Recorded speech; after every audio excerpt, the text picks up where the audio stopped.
Hey everybody, you know when you have one of those moments where you realize you've been doing something a certain way and you've maybe thought about doing it a different way for the first time in years, and you realize that you don't even know why you were doing it the first way in the first time?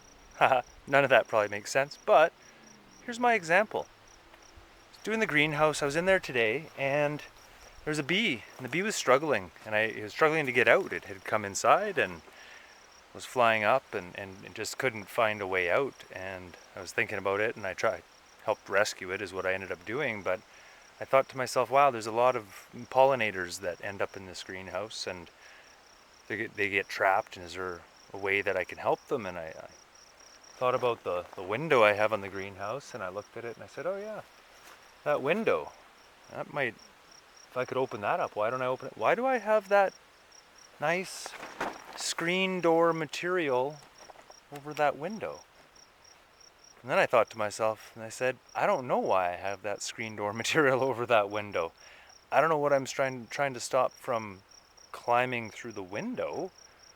I think it would actually increase the number of bees and pollinators that get inside and create ease of movement. So after 4 or 5 years of doing something the same way, um, it's coming down.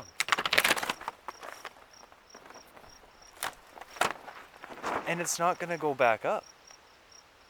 And we're going to be better for it.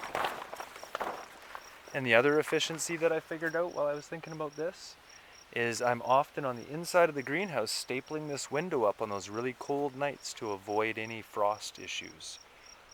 Why do I have the plastic on the inside? That gets hard to step through the big plants as they grow. It's hard to get behind those tomatoes. I'm going to move it to the outside, have the staples here, and I can open and close it from out here where I have full access easy. So yeah, I just thought I'd share that with you guys. It was one of those weird moments that I realized, hey, don't just keep doing things because you've been doing them that way. Sometimes think about why you're doing them. I just thought I'd do a quick little check-in from the garden and how sometimes doing the same thing over and over isn't necessarily the right thing, even if you've thought it's worked. There might be better ways. That's one of the things I think I love about gardening, is always trying to push the envelope a little bit different each year, dealing with different climates, different things, and trying out different ways of growing. So that's, I think, what keeps a lot of us in the game year after year after year after decade. Thanks again, guys. I hope you're having a great day. We'll talk to you again soon. Take care.